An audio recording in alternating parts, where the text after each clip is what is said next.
pada bagian kedua ini kita akan melihat efek ukuran partikel terhadap kemampuannya menahan air. Nah, nanti di belakang kita juga akan melihat beberapa material lain yang kadang saya gunakan untuk membuat media tanam sukulen. Nah, jadi kita akan coba bandingkan antara pasir malang kasar dan pasir malang halus. Nah, kita mulai dengan pasir malang kasar.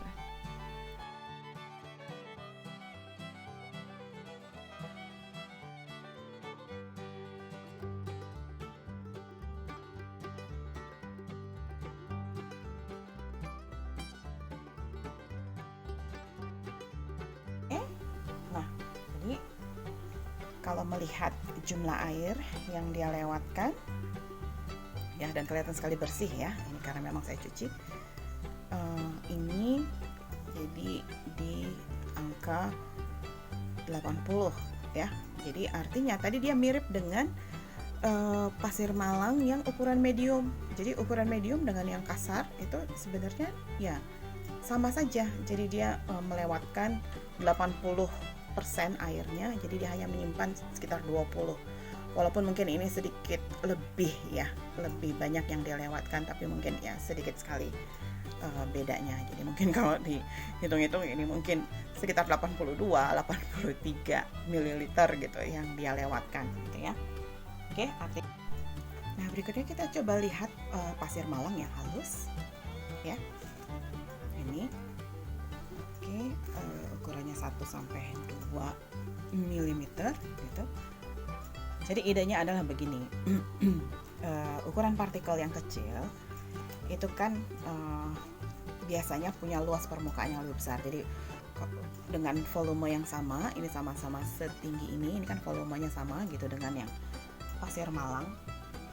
Jadi yang ukurannya kasar gitu ya. Jadi kan sama-sama tingginya segitu kalau di dalam pot gitu ya. Nah, idenya adalah ini dengan volume yang sama gitu. Yang ukurannya kecil itu karena ukurannya kecil, partikelnya kecil, dia akan punya luas permukaan yang jauh lebih besar. Karena luas permukaannya besar, itu jadi interaksi dia dengan air itu biasanya akan lebih banyak gitu. Jadi lebih besar. Jadi kita bisa mengharapkan bahwa ukurannya yang kecil ini itu akan menahan air lebih banyak karena dia akan memegang air, artinya dia berinteraksi dengan air itu jauh lebih kuat gitu ya.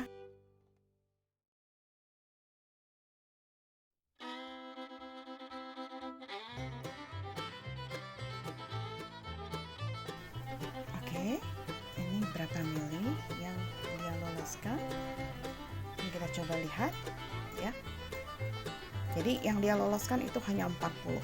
Artinya dia menahan 60 ml. Jadi 60% gitu ya air yang dia tahan. Bandingkan tadi dengan yang ukuran medium itu yang dia tahan hanya 20 ml. Ini dengan ukuran yang sangat kecil gitu ya. Jadi dia bisa menahan 60 ml air gitu. Jadi jauh lebih banyak air yang dia tahan kalau ukuran partikelnya lebih kecil. Nah, berikutnya kita coba lihat yang ini sebenarnya banyak batuannya, tapi ada pamis yang kecil-kecil ukurannya. Jadi ini campuran batuan dengan pamis. Ini sangat berat ini sebenarnya. Jadi saya sih menduga ini pasti akan banyak menyerap air karena dia satu ukurannya kecil, yang kedua bahwa ini materialnya material berpori gitu ya. Jadi pasti cukup banyak air yang dia ini kan dia serap, tapi material anorganik seperti ini itu biasanya cukup cepat keringnya gitu ya.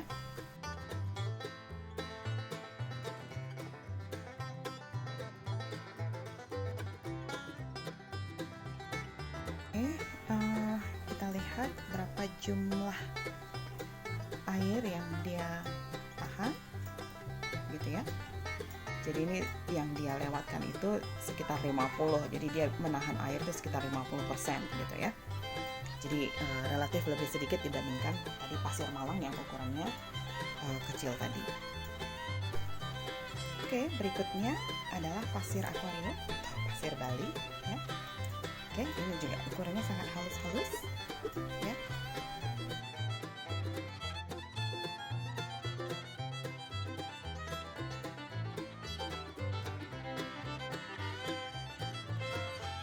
kalau kita melihat dari volume yang dia teruskan, ya berapa?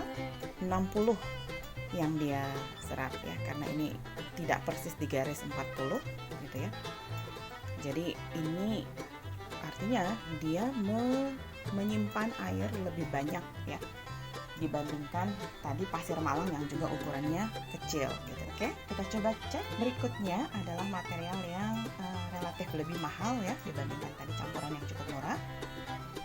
Saya akan mulai dari yang biasa kita pakai ya, itu panis. Kemudian ada perlite ya. Jadi ada perlite ini, kemudian ada mungkin juga ada yang suka pakai itu vermiculite ya. Oke. Yang berikutnya adalah, nah ini kalau misalnya Anda banyak menanam haworthia, ini akadama itu banyak dipakai. Nah, kita coba cek satu persatu ini bagaimana menyimpan airnya ya material ini. Oke, kita mulai dengan tamis.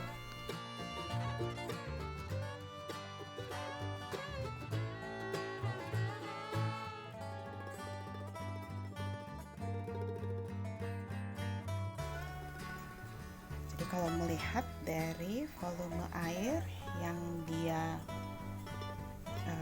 lewatkan, ini kelihatan lebih dari garis 80 ya. Jadi artinya dia itu hanya menyimpan sekitar 10-15 ml air gitu ya. Jadi dia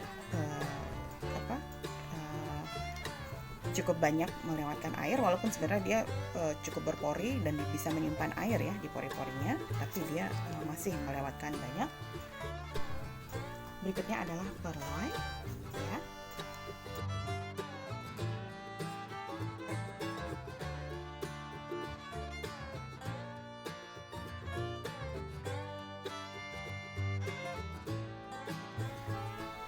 Nah, kalau melihat ya, ini sebenarnya kelihatan dari jumlah air yang dia tahan ya.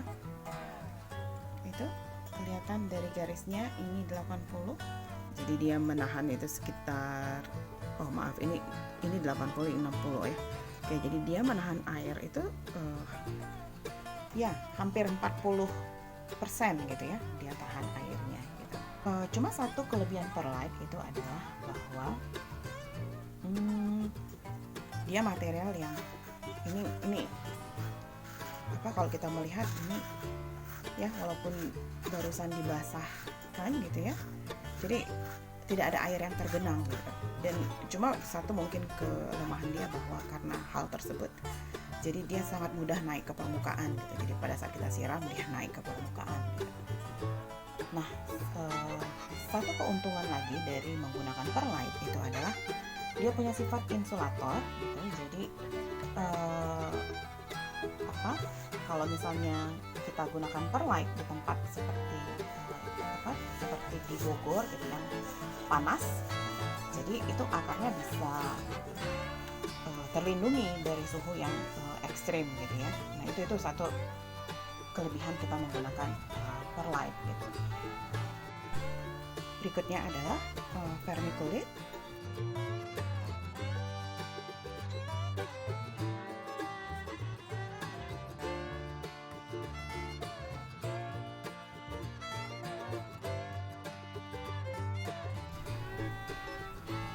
Oke, jadi kalau kita melihat ya dari sini dia lebih sedikit dari garis 20 gitu ya. Jadi dia vermiculite itu menyimpan sangat banyak air sebenarnya. Nah, cuma satu kelebihan menggunakan vermiculite itu adalah bahwa dia akan mengembang ya. Jadi kalau dia basah gitu, dia akan mengembang karena dia menyerap air banyak, dia mengembang gitu ya. Begitu dia kering, dia menyusut. Nah, pada saat dia menyusut itu dia akan memberikan ruang kosong, jadi yang bisa ditempati oleh oksigen gitu. Jadi makanya dia banyak dipakai untuk pembibitan gitu. Jadi akar itu bisa tumbuh dengan baik gitu karena banyak kantung-kantung oksigen yang bisa dia buat gitu ya, yang dia kasih gitu. Nah, berikutnya adalah akadama. Jadi sebenarnya akadama ini seperti lempung ya, tanah liat gitu yang dibakar gitu ya.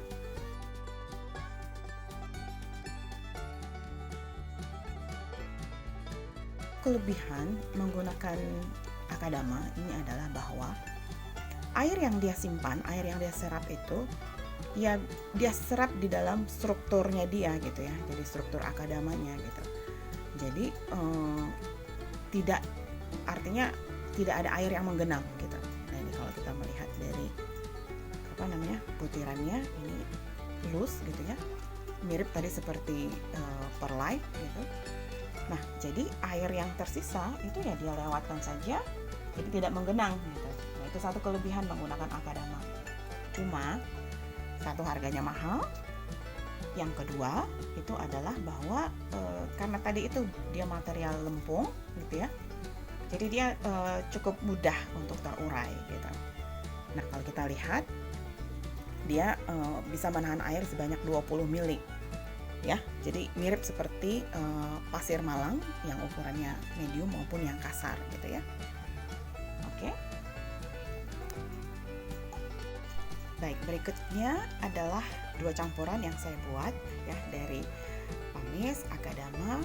Kebetulan saya pakai kokopit juga gitu ya. Terus ada vermiculit dan kompos gitu ya. Jadi untuk campuran yang ini itu 5 pamisnya, 2 akadama, 1 kokopit, 1 vermiculit dan 1 kompos gitu ya. Oke. Saya juga buat campuran di mana saya menggunakan material yang sedikit lebih kecil itu. Ini terutama untuk saya pakai untuk propagasi gitu ya. Oke, ini terdiri dari 4 pamis, 1 perlite, 1 vermiculit, 1 kokopit, 1 kompos, 1 akadama dan pasir kecil gitu. Jadi ini pasti akan menahan air lebih banyak gitu ya. Tapi karena tadi ini sifatnya gitu ya, tidak banyak bahan organiknya gitu, jadi dia pasti akan relatif lebih mudah untuk kering gitu dibandingkan tadi material-material yang banyak mengandung media yang banyak mengandung material organik gitu ya. Oke, kita coba lihat bagaimana dia menahan air. Oke, kita coba lihat untuk yang pamisnya lebih banyak ya. Pamisnya ini ada 5. Oke.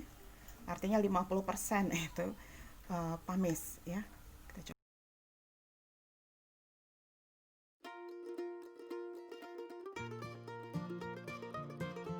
Oke, kita lihat ya. Jadi kalau melihat dari garisnya ini dia menahan sebanyak 40 ml air. Jadi 40%-nya dia tahan gitu ya airnya. Oke, cukup banyak ya. Tetapi ya tadi bahwa di sini itu ada akadama, ada pamis yang juga menyimpan air, ada akadama yang juga menyimpan air gitu ya. Oke, dan juga ada vermiculit tadi. Nah, jadi cuma tadi seperti saya bilang bahwa campuran ini itu saya buat karena saya mau dia cepat kering, tapi juga masih tetap bisa menahan air ya beberapa waktu gitu ya. Nah, kita coba lihat untuk yang berikutnya ini yang ada pasir kecilnya. Jadi ini juga akadamanya hanya 1 ya.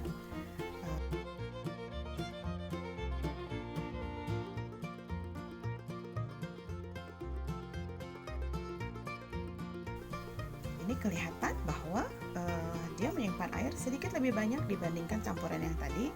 Ini adalah karena di campuran ini ada pasir yang relatif lebih kecil. Jadi ini banyak butiran yang lebih kecil gitu. Jadi ini kalau kita melihat ya, dia sekitar ya sebenarnya hampir 60 yang dia lewatkan, tapi tidak persis sampai di garis 60 gitu. Jadi ini mungkin sekitar 57-58 gitu ya. Jadi ini masih sedikit lebih banyak menyimpan air dibandingkan yang campuran yang pertama tadi. Nah ini karena efek itu tadi, efek dari penambahan material yang ukurannya lebih kecil gitu ya. Tadi media, saya punya media 1 dan media 2 gitu, ada yang menahan air 40-45 ml gitu ya. Itu karena menggunakan Akadama. Jadi ini campuran yang memang saya pakai untuk menanam ini Diva ini. Oke. Juga untuk menanam Haworthia gitu ya. Nah, jadi untuk Haworthia yang seperti yang ada di belakang itu, nah itu saya pakai campuran yang tadi, yang campuran yang pertama tadi, yang dia bisa menyimpan 40 ml air. Oke, nah kalau untuk dia tentunya saya menjaga supaya tidak disiram banyak-banyak ya. Jadi ini hanya disiram di dekat wadahnya saja gitu. Jadi tidak dekat ke tanamannya gitu, supaya tidak terlalu banyak gitu yang diserap oleh dia gitu. Oke. Nah, kalau untuk Haworthia ya saya siram, saya banjur gitu ya. Jadi disiram banyak-banyak gitu. Kenapa? Karena Haworthia itu cenderung lebih banyak mengambil air gitu. Nah, cuma ya tetap sama, saya lihat Haworthianya sudah perlu air atau tidak gitu. Jadi saya menyiram itu sesuai keperluan gitu ya. Nah, ini belum disiram selama 2 bulan.